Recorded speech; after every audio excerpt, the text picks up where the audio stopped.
I am Eric Schmieder. As Marissa introduced, I work full-time as a computer technology faculty member at Johnston Community College. I'm very privileged to be here sharing an approach that I took for creating over 200 videos this summer.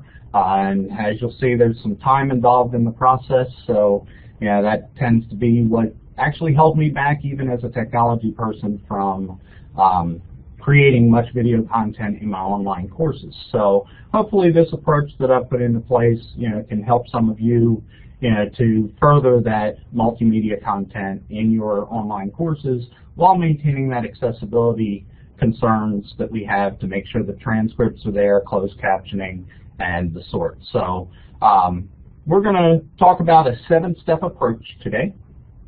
And I know that we just looked at the audio setup wizard, but if you will, please just give me a green check mark from the polling to verify that you can hear me.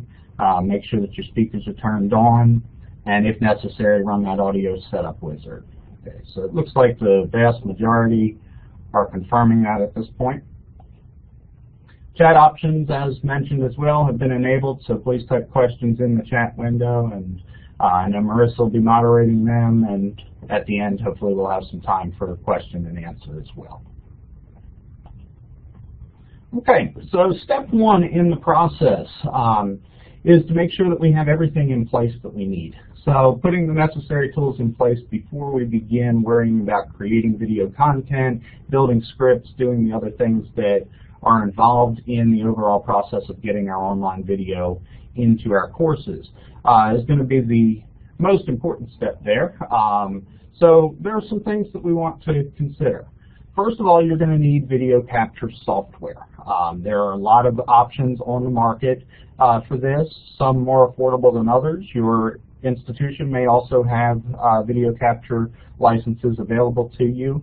So check and see what's already there before spending your hard-earned money on Suite. But different video capture software may allow for screencasts. It may allow just for webcam broadcasts. So consider your particular needs as you're shopping for software. I'm a computer technology person, so I do screencasts on Microsoft Office, on other skills, and need something that will do that, as well as the video capture so that I can incorporate welcome messages or other lecture components into my online classes.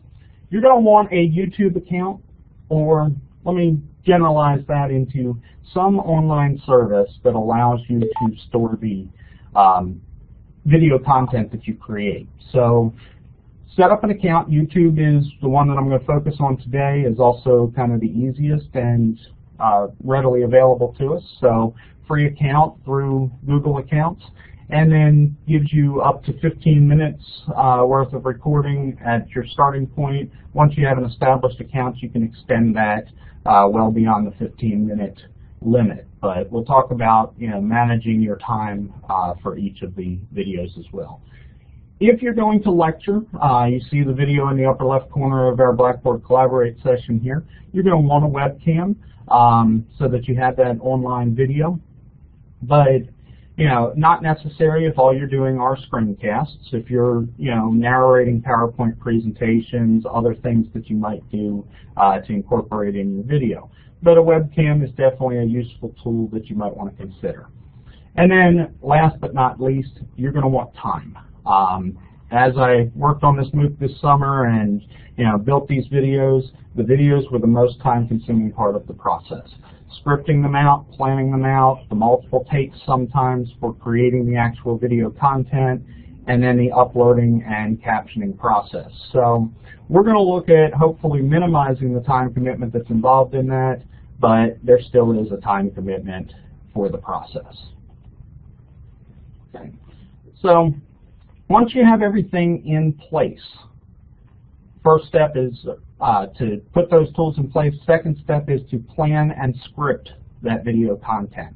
It is beneficial not only for having a plan so that you can enact it quickly and easily, but also in that later step of the accessibility concerns, building our closed captioning. So providing that transcript file, if it's written in advance, we don't have to worry about going back through our video and captioning it and listening to it over and over and retyping, what it was we said word for word. Reread and edit that content before you actually get to the recording stage. Use a word processing program and plan it out word for word. It will give you, first of all, a cleaner process in your actual delivery, so fewer takes, but again, now we don't have to edit that file when we actually go forward and create it as closed captioning. And if you do it in shorter videos, okay, this is where our time commitment also comes in. Most of the videos I did this summer were 5 minutes or less in terms of content. And scripting, I'm the type of instructor that in my face-to-face classroom environments or my online lecture components in a virtual classroom, even today, I have my notes, I know what I'm talking about, but I've not scripted everything out. I'm not reading from a document for my actual course delivery. But when I'm trying to create tutorial videos or things that people can reuse, I want that to be very precise. I want the room for error to go down, and I want it to be more manageable for the students viewing as well, so that they can, maybe watch a 5-minute video here and a 2-minute video there instead of being expected to sit through an hour worth of content in one setting. So makes it faster to upload, makes it more manageable, and then it gives us flexibility. If there's a particular subject, let's say, an Excel process that may be useful in my Intro to Computers class, but then also translates into an accounting course. And now we've got that greater flexibility, that reuse, that sharing through our learning repository systems, a lot of benefit to shorter videos. So as we're scripting this, and we're naturally going to be reading from a script, which for some of us may, again, not be our normal approach to delivering content, we need to consider where is that script available to us. How can I, read from this while still making things look somewhat natural? So if I'm lecturing to a webcam here, then I probably want my script file electronically actually on the screen. Most webcams, if they're built into a laptop, then they're positioned at the top of the monitor, right? And if they are an external device, generally they sit on top of the monitor, which is my situation today. So even while you're reading, if your script is below the webcam, it gives you that ability to be looking at the camera while you're reading your script. It's also easy with an electronic document to scroll through multiple pages of text, to basically use it as kind of a teleprompter, to keep your current line of information at the top of the screen at all times, or to ensure that accuracy while maintaining a place in the script. Now, when I'm recording screencast software, the problem comes in that I actually have the software on the screen, and I'm interacting with it. So reading through a script that is, on the computer at the same time while I'm trying to use the computer for that screencast is difficult at best. So what I tend to do, and what I'll use for my example, is I print a copy, and I use a document holder, and these come in all sorts of different shapes and forms. And I try to find a non-obtrusive desktop location. And by that I mean I don't want it blocking my screen so that I can still interact with the software. So using that document holder, placing it in a position off to the side of my monitor, makes it accessible for me to be able to view and read it while demonstrating the software and still keeping my place on the screen. Now, with printouts, you may want to use an increased font size. You may want to use bold or other formatting to highlight, here's where I am, because again, with those screencasts, we're switching back and forth between what's on the screen and what's on our script. And it's very easy to lose your place. So either breaking it into sections, or finding another method for organizing your desktop environment, again, is one of those preparatory things that we want to have in place before we start actually recording the video. So that takes us to step 3. Step 3 is to record and, if desired, edit your video content. Now, I'm a tech guy, but I am not a video editor. I am not a videographer. I, have just recently gotten into, really using video, particularly that MOOC was a, jump in the deep end of the pool sort of approach to incorporating video into an online course. But again, finding a system and a strategy, I could go through a lot of videos very quickly. I didn't do the editing. Didn't want to do the editing. By keeping the videos short, I was able to simply navigate through them, and if I messed up on the script, then I could go back and re-record it. 2-minute video, 5-minute video, it takes me another 2 minutes or 5 minutes to record. And I also know when I messed up somewhere in the middle, so I just stop and re-record at that point rather than trying to do the editing later. So know your equipment. Know what you've got to work with to minimize that error. Video considerations, definitely the placement of the webcam. Now, if it's built into your laptop, you might just have an ability to adjust that angle, or maybe you have an ability to position the laptop in a different location on your desk to get a better picture. But consider background content. You can see here I'm sitting in my office, and I've got my bookshelves behind me, and they may not be the most organized area, but it's definitely better than seeing the headboard and pillows on my bed, or other things that might be around my house. So consider the background content as you're recording your videos, and give yourself a workspace for that, particularly if you're going to be on webcam. Also consider lighting considerations. The overhead fluorescent lights sometimes are difficult, or they can brighten up what is shown on the screen. I use a lamp system in my office just for that kind of keeps my migraines down, plus it gives me a little less intense light when I'm on webcam. And I'm sure with the bald head you guys appreciate that as well. Audio considerations, the microphone placement. Most webcams have a microphone built in. But my webcam attached to my laptop, attached to my docking station, there have been a number of times when I've replayed a video, or even 10, 20 videos that I recorded in sequence, and realized I hadn't adjusted the setting, and I was using the internal microphone. Well, while it's in the docking station and the lid's closed, that microphone's not picking up as much as, say, the one that's built into the webcam. So again, knowing your equipment, knowing your software, and adjusting the settings appropriately so that all of your hard work is coming out to fruition in the videos that you post for your students. And then adjusting your recording volume. Things like that audio setup wizard that you're doing here at the beginning of our session today. Doing that within your software and testing, even doing just a 5-10 second clip to verify that everything is the way that you expect it to be. And then last but not least, but a good method for managing that software is keyboard shortcuts for software controls. Look in the help documentation, particularly if you're not on webcam, or even if you are. The keyboard shortcuts, like the software that I use, F5 starts the recording. Then it prompts me for a file name. I know that particularly if I'm switching to a screencast, I have everything set in that dialog, and I wait to press the Enter key. And I use the Enter key rather than the mouse click so that I can position my mouse where it needs to be inside the software that I'm screencasting. Control F10 on that particular software is how I stop the recording. Again, saving me from my mouse randomly going off the screen in order to click the stop button, or in some cases when that software naturally hides, I have the benefit of 2 monitors, so I usually put my screencast software that I'm working on in one monitor and my video recording software in the other. That keeps things common, but and separate so that I can manage and I can switch back. But if we're dealing with a single monitor, that recording software has to get out of the way.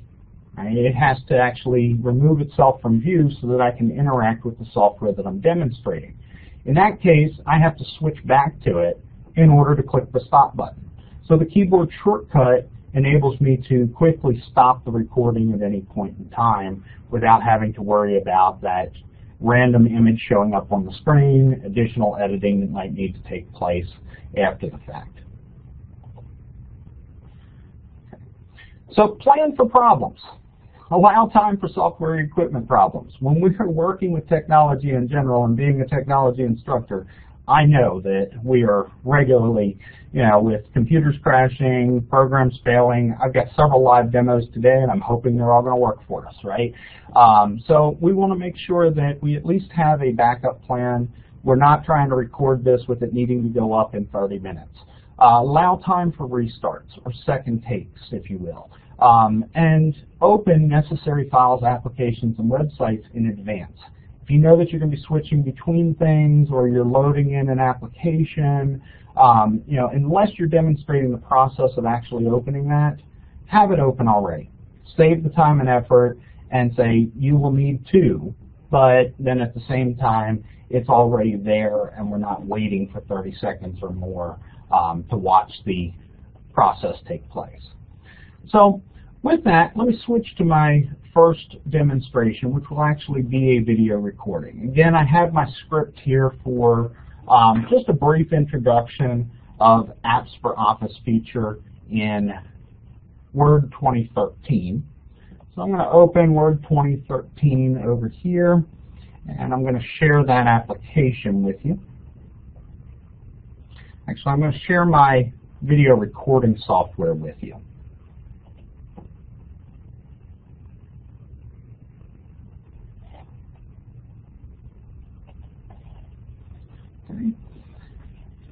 And hopefully everybody is seeing the video recording. Marissa, I no longer see the chat window or the panel, so if you can just give me confirmation that's on the screen. Yes, I can see, and I will watch the chat. Thank you. Excellent. Okay, so hopefully everybody else is seeing that nicely, and we've got my video capture software here set on screencast mode. You can see the option if I were to be doing a webcam presentation. The webcam is currently in use by the Blackboard Collaborate system. So this sharing here we're going to keep to a recording of a screencast feature. Notice again that record button with the F5 keyboard shortcuts or our screen tips give us other options for learning the keyboard shortcuts. And it's going to ask me for a save location. I'm actually, for sake of upload later, going to save this in a folder I created for the BITS presentation and simply call it Apps for Office.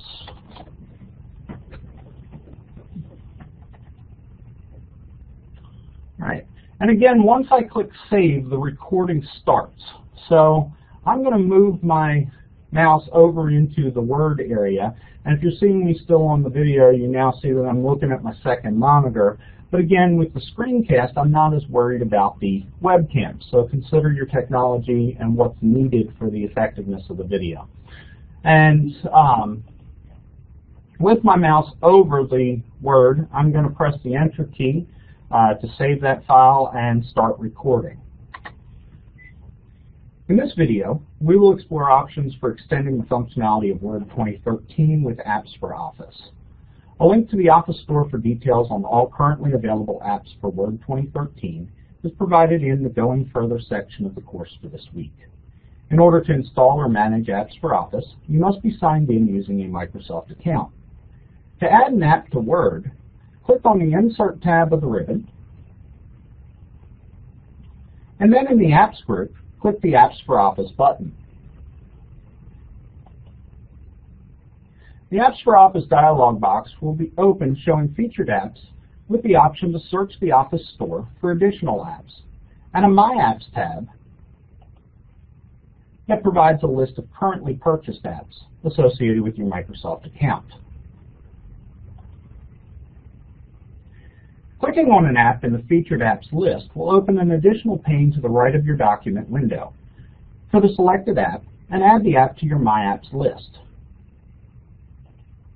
To launch an app from the My Apps list, click the desired app and then click Insert. To access recently used apps quickly, click the Apps for Office arrow and select the desired app from the recently used apps list as shown. And then again, knowing my keyboard shortcut, I use the Control F10 to stop the video while still maintaining the screenshot for the application that I'm demonstrating. So I'm going to stop my sharing back here in Blackboard.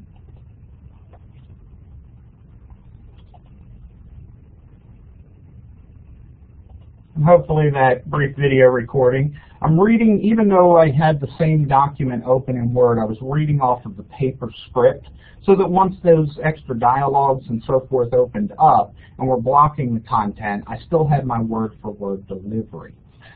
So once the video is recorded, and that software gives me several options. Let's see the question, what software am I using to record my screen? I'm using a software called Debut Video Capture. And that was, I think, $40 for the license to it, so it was very reasonably priced. The collection of that, I want to make sure that the dialogues don't get in the way of my actual delivery, right? So in this case, where I'm screencasting Word, I can't use the Word document directly on the screen. And if it's multiple pages of script, I also don't want to keep switching back and forth in order to scroll down. So having that print copy on my desk is a better method for delivering that information.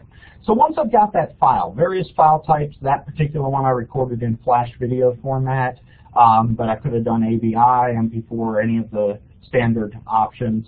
And I can actually, from that software, upload directly to YouTube. But not all software has that feature, so I'm going to take you through the process of actually going to the YouTube account and uploading it there. So step 4 is to upload that video to YouTube or a similar service. And YouTube, as we are uploading, has got various information and setting choices. We want to provide a title and a description that accurately represents what the video is there. Setting privacy settings. I use this unlisted option quite frequently. Actually, all of my videos are unlisted. Don't want them showing up in the general search. I have them there for a specific purpose, for specific courses, and I want them released on that kind of schedule that the course content delivers. And then private, just for our own personal repository of content. Categories and tags make it easy to search and to locate videos, but are optional. And then license and rights, Creative Commons, for those of you particularly looking at sharing your resources and the things that you develop, in a Creative Commons approach, setting that option as opposed to the general YouTube license. Optional choices here, but one that is not so optional if our intent is to put the video into Blackboard. Allowing comments and allowing embedding. The comments helps to get feedback from those people who have watched it. Granted, YouTube comments in general, I try to quickly, maximize my viewing when I'm demonstrating a YouTube video that I haven't created in a classroom environment. I'm always concerned about what types of comments might show up on the screen, so I get my full screen view of the video quickly. So be hesitant on that option. But if you want to embed this into Blackboard, we want to allow embedding so that we can get that particular code. So I'm going to demonstrate here uploading that particular file that we just created. So I'm going to share my YouTube screen.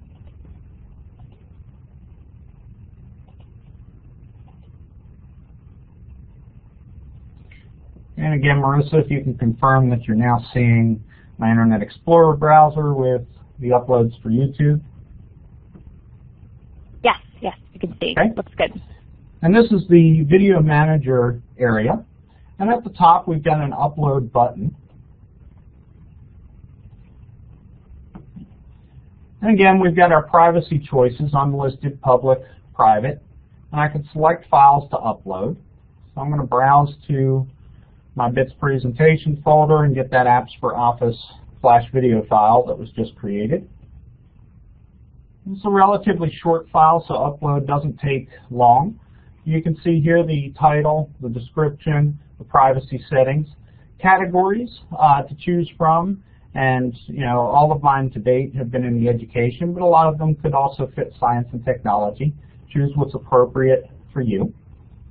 The advanced settings screen is actually where we allow comments, set our Creative Commons versus standard YouTube licensing, caption certification, so this is never aired on television in the US, so I'm going to select that option. The allow embedding choice, okay, and any other information that we feel appropriate to share on the video upload in YouTube.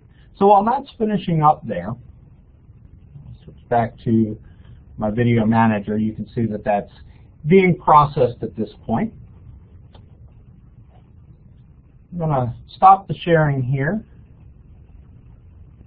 Come back to my presentation. Relatively short process for the actual upload. Depending on the file size, it can take a while for it to process the video, but the process on your part as a user is quick and easy. Once it's on YouTube, though, we have choices to manage those same info and settings that we set up at the point of upload. We also can apply enhancements. We can adjust lighting. We can adjust contrast. We can, do other basic video editing features right there inside YouTube. So again, not something that I've done a whole lot of, but options that are available to just give some character, give some style to things. You can add audio clips. So YouTube's got a gallery of audio files that can be incorporated if, say, you had no actual script, or you had parts that weren't scripted, or you wanted background music associated with it, just to, again, add some character. Adding annotations. So you want call-outs, you want bubbles, you want other things incorporated into the video itself. You can add those after the fact once they've been uploaded to YouTube. And then the one we're going to focus on today is adding captions. Captions, I feel, are most important, particularly for that accessibility concern. So that the video content, the multimedia that we put in there is received by all of our students, even if there are, hearing difficulties or otherwise. So that brings us to step 5, which is adding those captions to the uploaded video. And there are several choices for setting captions on YouTube. First of all, automatic captions are available. YouTube will actually caption it for you. Once it's been uploaded and processed, YouTube will, try to interpret your voice. Now, sometimes my students don't understand me as I'm talking in front of the classroom, so I don't trust YouTube to understand me completely. And you can go back in and you can edit that transcript, but again, you're reading through it carefully, and when I've got technical terms or other things associated with it, particularly any of you who might be in medical transcription or some of the health sciences degrees, I wouldn't want to trust YouTube to interpret the words for me. Transcribe and sync is the option that I'm going to demonstrate for you, and the option that I use most frequently, because I copy and paste directly from my Word document, and then I see it there before it processes a synchronization. The other option is to upload a file. We can put a caption file, which some of our more advanced video capture software will create, or there are third-party software that will do that contains both the text and time codes. That's going to be the more time-consuming option. Okay, so if you're looking for a quick way to get this up there and to have it accessible, I wouldn't go with the caption file. But the transcript, you can upload that Word document. You can upload that PDF file, and it will interpret the text in there, and then again apply the synchronization to try to make sure that things work out. So hopefully by this point, my YouTube video is finished uploading. I'm going to just quickly copy and paste all the text out of that Word document you saw earlier, and I'm going to reshare my Internet Explorer browser. And I'm going to check my video manager just for an update here. Once I get the screenshot, you can see that was a 1 and 29-second video. Now my edit drop-down has got a captions choice. Notice that on my other videos you see the CC. That indicates that closed captioning has been applied to them, manually been applied. In this case, closed captioning hasn't been yet, so I'm going to switch to captions. I'm going to add captions button. Again, the upload a file or the transcribe and sync. So I'm going to use transcribe and sync, select the language, and paste in my text. Okay, So again, the entire script was already created. I used it in order to record the video. So now I just copy and paste it out of my word processing program in here. Click the sync button, and YouTube takes over again. Okay, nothing more that I really even need to do there. So I'll come back to my video manager. Stop my sharing here. Switch back to the presentation. So adding captions, several choices, and again, you can wait and let YouTube handle it on its own. No real prescribed time frame for that to happen. But you know, I would prefer to know that he got my words correct. And if I use the script in order to record it, then I know what the words are and copy and paste them into that box and click sync.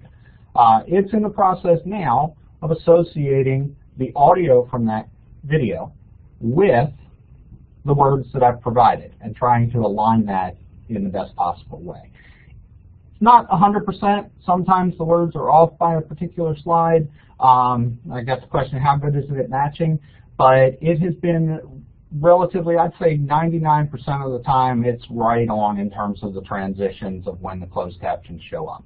The only time that I've found that it's not as good is at the point when I pause. You know, I stop and I'm navigating through other features and maybe showing something for the sake of just letting the students digest the features, and I really don't have anything to say at that point. You know, then it doesn't really know what to do and it kind of jumps ahead on me, and then it realizes, oh wait, here's where it matched up later, but it might be off, it might put part of a sentence and then have a long pause and then pick up a couple sentences in. So it's, you know, very good with making sure all the text is there, but in those pause situations it can be a little delayed. You can adjust the sync and you can actually, you know, associate that again with where you want that to happen manually, but that's an additional editing process. So we've got this all set up, right? All of our captions have been applied, our video's been recorded, it's now into YouTube, it's accessible to us. We want to make it available to the students, right? So step 6 is sharing the video with students by a direct link and embedding it in Blackboard. Okay, we're talking about putting this into our Blackboard course. The direct link is an option. I like to provide that as well, just so that they can go directly to YouTube and view it, but definitely embedding it in the appropriate content area in Blackboard. So it looks like when I built this in PowerPoint, my screen resolution may have been a little different, so I apologize if this is overlapping here with some of the pictures. But as we add video to a Blackboard content area, we've got YouTube mashup options. The video option in the build content. Additionally, if you have mashups for YouTube, you can go ahead and incorporate that directly from the build content button. If you are in the item and you're creating an item, you can use the insert mashup or mashups button here and select YouTube video there as well to create an item. But you're searching for YouTube video, and not all of them will come back in the list. So I think, you know, here I'm not sure exactly what the rules are in terms of how Blackboard sorts that or the YouTube mashup feature works. That's beyond my full understanding. But definitely would need to be, you know, a public YouTube video so that it's able to be found in YouTube search features. Yeah, and then I think probably the Creative Commons licensing is going to, you know, assist with that as well, because even some public videos I searched for didn't come up necessarily. Embedding a video is the option I use and what I'm going to demonstrate, because again, I know it's consistent. I know it's going directly to the video that I want. I'm not potentially picking something else out of a search list, and it can be done quickly and easily again with a copy and paste process. So I'm getting audio and video out of sync. I think there might have been an audio delay, so I apologize if I'm showing up a little different there. Hopefully it'll catch up with me or vice versa. But copying and pasting the code, I'm going to go ahead and demonstrate this process. So hopefully as I switch over to demonstration, maybe we'll catch back up. We're going to embed video in Blackboard. And again, thankful to course sites as a opportunity for creating MOOCs, but also to use the Blackboard tools without having to incorporate our own course shell or something from the college here. So I'm going to start in YouTube and click on the video for that Apps for Office. Now, so it doesn't start playing and the audio overlapping me, I'm going to pause that here. But because we enabled embedding, the share option underneath the video, again, here's the link. I can share it out via social networks. Maybe you've done this before, or I can copy and paste that into an email with my students. The embed feature lets me choose a particular size for the video. Okay, so again, knowing kind of the structure of your course and where you want to place things, I often use the 480 by 360, and then it's a matter of simply copying the embed code. Now, there is the option to use old embed code, which has got a lot more detail to it.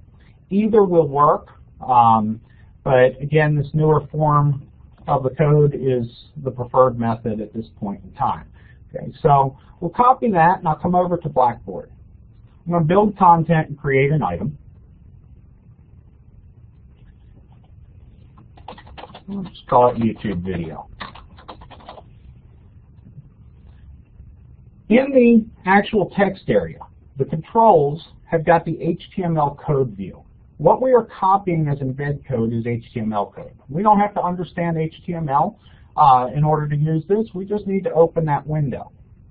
And then Control V, for paste, our keyboard shortcut there. Again, keyboard shortcuts are convenient. And we'll click Update. Because of the prescribed size and so forth, and any of our other formatting and text that may be in that item around it will be in place. Okay, so that video does not give me a preview here, but it will show up properly once I submit the item and the item's on the page. One thing that I also recommend, and this is just kind of a side note here, in the view here, notice that the source just has the double slashes. If you know that you're using HTTPS protocol, your Blackboard installation is running through HTTPS, I like to manually add that. But again, I'm not computer geek, so HTTPS : just manually adding that in the source. If you leave it out, I think it's going to interpret the correct version, but it's always possible that it tries to bring that up in non-secure, and then you get an extra dialog in Blackboard that says, do you want to enable all content on this page? There's stuff that's not secure. So just kind of a side note, when you're working with the video, match the protocol that your Blackboard is working in if you're comfortable doing so. Okay, so let me pause there. I'm going to leave this item open. Actually, I'll go ahead and submit it. We'll edit it in a minute. And you can see that the video is now available directly in my content area of the course.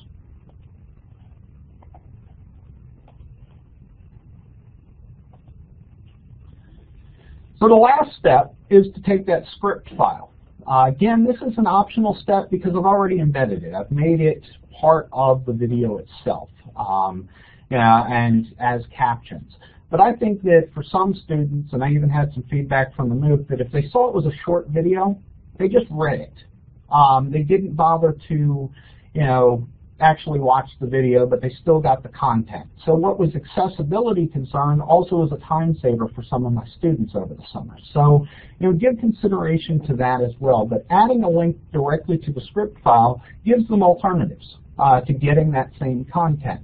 Now, granted, the video and the audio hopefully are enhancing the experience, but again, those students who just want to read it or need to read it, we want to give them that opportunity.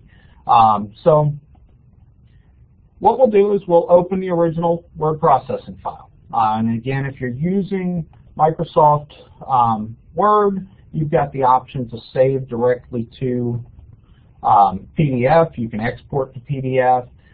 Or there are third-party tools out there to be able to print to a PDF file. PDF, again, is a useful, consistent across our browsers. Most people can open them, so whenever I'm doing web content, I try to go to that format. So I'm going to simply save this out, File, Export, Create PDF, so that I get my file, rather than switching back and forth to Word. I'll let you trust that I just created the PDF file for that. PDF file will be saved in the same location as the document or wherever you decide to save it if you're using the Save As option. So know where it is so that you can upload it later. And now we're going to switch back to Blackboard to edit the content, add the selected text referencing the transcript. So I usually just say transcript file in PDF and select it and provide a link. And then I suggest opening that link in a new window. The reason I suggest that is, again, those extra files, Blackboard, because of the frame structure and complexity of it, doesn't always open things, particularly Internet Explorer, in that area, or we get those additional error messages. So opening in a new window or a new tab helps keep our course intact where they can easily get back to where they were working while having access to the particular transcript file that we're giving them. So again, a brief demonstration of this, and I'll switch to Internet Explorer. I will edit this YouTube video item. Okay.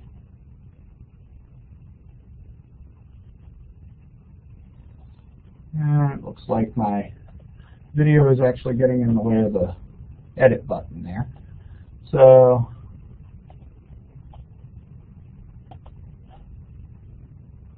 like I said, we want the technology to hopefully work. So I will just put an additional item for transcript. We'll work around. I'm flexible. And transcript file for video in PDF. I would usually put this directly inside the item, select the text, and click my link button, my Insert Edit Link. Browse my computer again, and I'll find the Apps for Office PDF file. Open this in a new window, and click Insert. So now I've got a link to the transcript file. Click Submit for that item.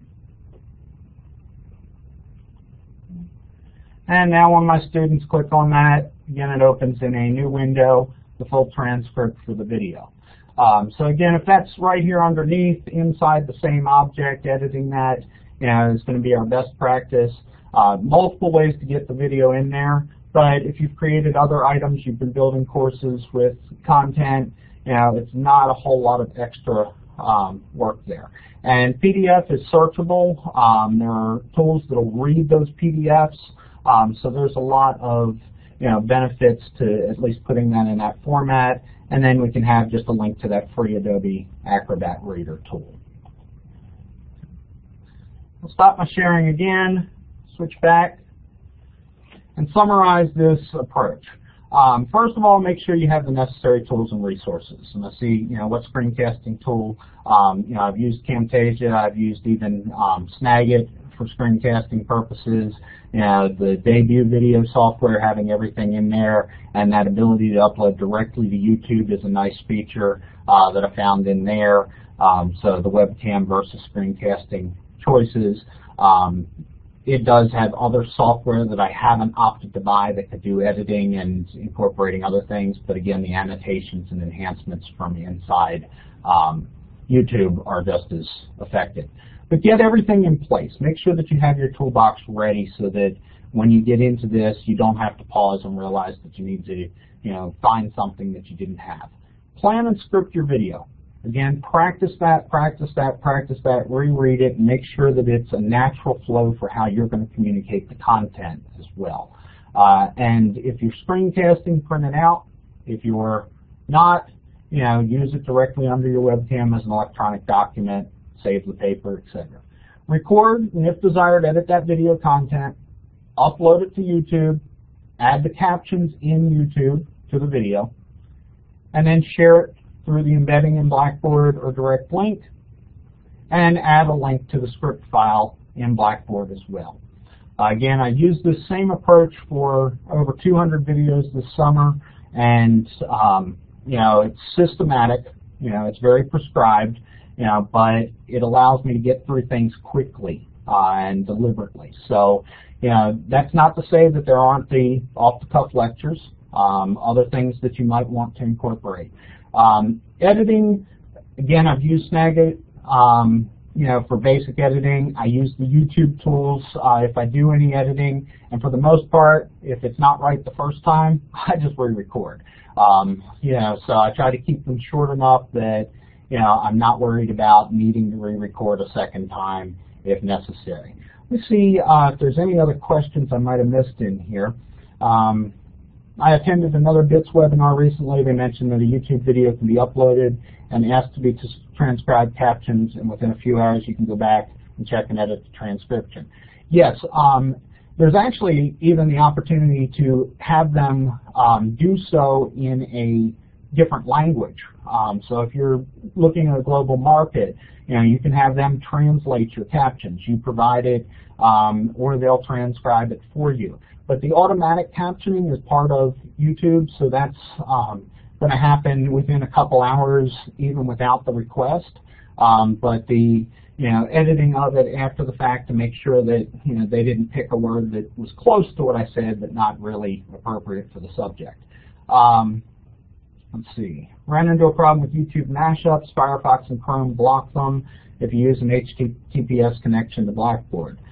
Don't know if that's been fixed. I'm not familiar with that, and as you can see, I use the YouTube embed code as well. I just think that it's a consistent option, and with the mashups, you're searching, and if you're using unlisted videos like I am, then you kind of get that situation where they're not able to be found when you're searching for them in the mashup tool. Leaving the HTTPS, yeah, like I said, I think you can just go ahead and leave that out, and it's going to pick which type of connection based off of the page. But if you know specifically, again, I'm that tech guy and have done web page design, so I'm comfortable in the HTML form and just add it in for sake of knowing it's going to work the way I expect it to rather than trusting the system. Why do I recommend a PDF file and not an HTML file for transcript?